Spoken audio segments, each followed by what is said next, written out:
bahwa uh, kita semua hadir di forum ini sesungguhnya ingin membahas satu pokok pembahasan yang sampai hari ini masih menuai perdebatan. Kalau Al-Quran itu la raiba fihi, tidak perlu ada perdebatan ini ayatnya Muhammadiyah, ayatnya NU, ayatnya DDI, ada ayatnya Asadiyah, tidak ada, Pak. Ya, semua persoalan hanya penafsiran, ya. Hanya penafsirannya, ya, secara interpretasinya, ya. Nah, contoh misalnya, ya, sebelum saya masuk di slide-nya, Pak, ya, karena kayaknya ini waktu kita, insya Allah kalau bisa di pukul 12, ya, insya Allah pukul sampai duhur lah, ya, kita insya Allah, karena mengingat teman-teman sudah tidak ada lagi online.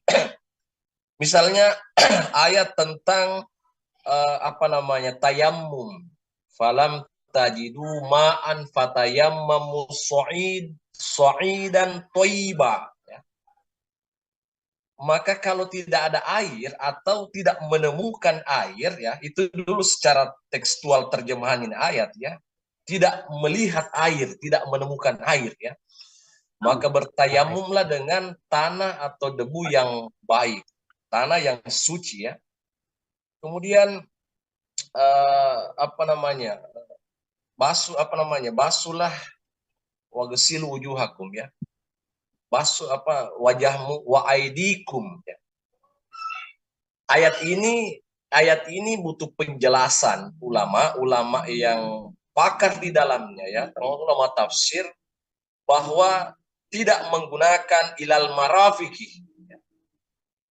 Beda ayat wudu, ya, menggunakan wa aidiakum ilal marafiki, ya, basuhlah kedua tanganmu sampai siku, ya.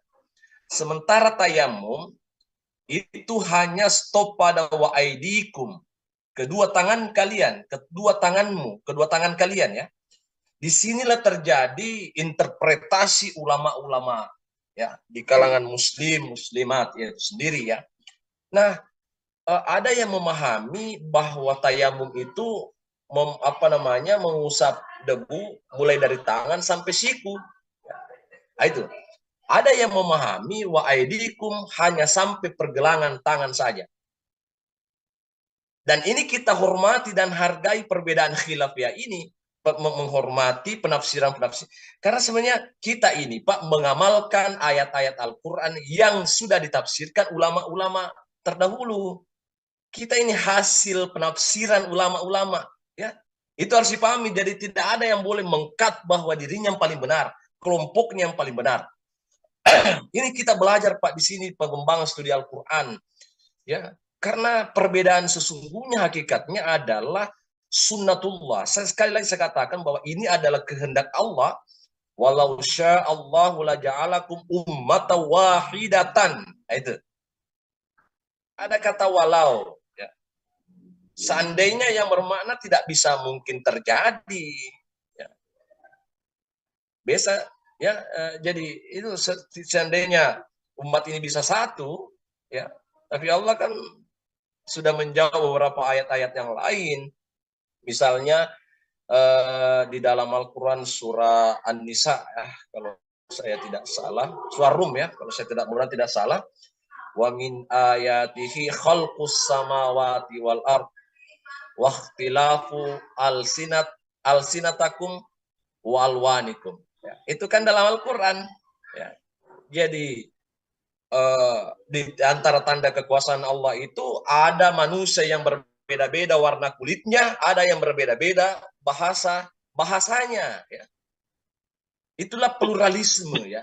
Itu dulu sebelum ini pengantar, Pak, prolog dari pengantar mata kuliah ini, supaya dalam ruangan ini dari berbagai ormas yang ada, para kiai, pada ustaz-ustaz, tidak lagi memahami konteks agama secara doktrinitas, ya, bahwa fanatisme mazhab misalnya, ya. Kita harus terbuka sebagai open society, masyarakat yang terbuka, masyarakat ilmiah yang bagaimana kemudian wahyu Al-Quran memberikan kebebasan pada akal untuk menganalisis Al-Quran, meriset Al-Quran, menemukan ilmu-ilmu baru. Itu Al-Quran rujukannya, Pak.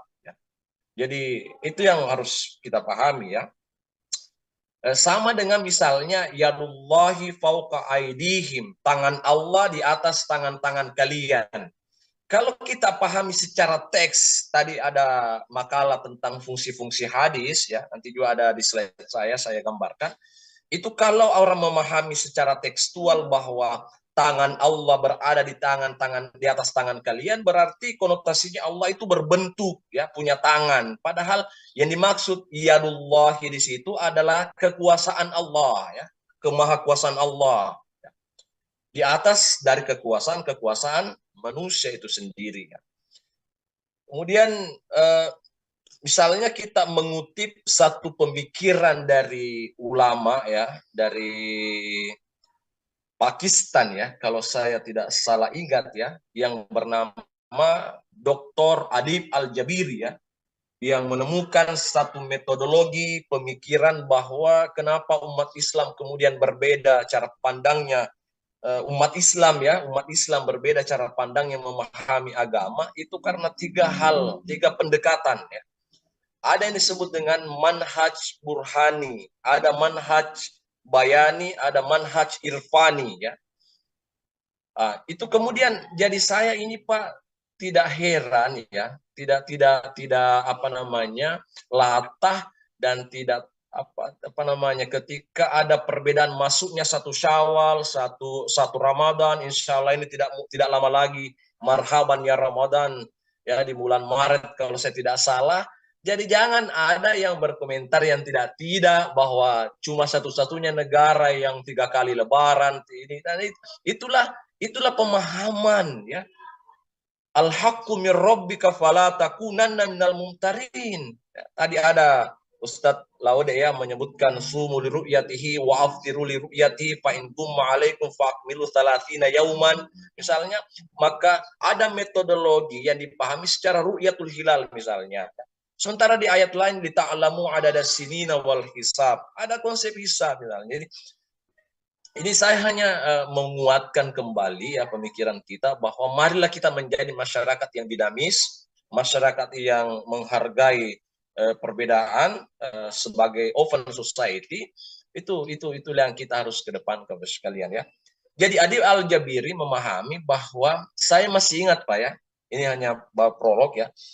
Di tahun 2020 berapa itu kita kan 3 kali lebaran ya. Ada yang lebaran Pak, ada yang tarwi pada ada yang lebaran kayaknya saya ambil saja di tarwinya ya, ada tarwi pada malam Jumat, ada yang tarwi pada malam Sabtu, ada yang tarwi pada malam Ahad ya.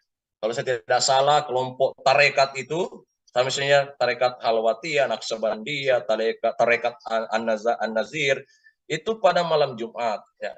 Kemudian Muhammadiyah pada malam Sabtu. Pemerintah NU itu pada malam Ahad misalnya ya. Sama dengan lebaran ya. Ada yang lebaran pada hari Jumat, ada lebaran pada hari Sabtu, ada lebaran. Sebenarnya ada 3 pendekatan yang dipahami. Menurut Dr. Adib Al-Jabiri. Dr. Adib Al-Jabiri memahami ada umat Islam corak pendekatan pemikirannya itu dengan manhaj bayani. Jadi dia itu secara tekstual ada dalilnya. Al-Quran menyatakan demikian. Misalnya tadi contohkan bahwa dengan konsep ru'ya. Ada ayatnya. Misalnya, faman syahida minkum syahra falyasum. Maka barang siapa yang melihat bulan Ramadan, falyasumhu, maka puasalah. Ditambah dengan hadis, sumul ru'yati. Jadi ada yang memahami secara bayani. Ya. Ada yang memahami secara burhani, disebut dengan manhaj metodologi burhani, memadukan antara teks dan rasionalitas. Ya. Bahwa sekarang kan sudah canggih alat-alatnya, sekarang sudah ada meneropong bulan sabit itu dengan apa? Ada alat yang sudah modern untuk mendeteksi munculnya hilal misalnya. Yas'aluna ka'anil ahillah. Ya, itu kan banyak ada ayat yang menyebutkan bahwa ketika ada yang bertanya kepada Muhammad tentang hilal, ya, itu yas'aluna ka'anil ahillah. Hilal ini kita kan hanya memperdebatkan munculnya hilal.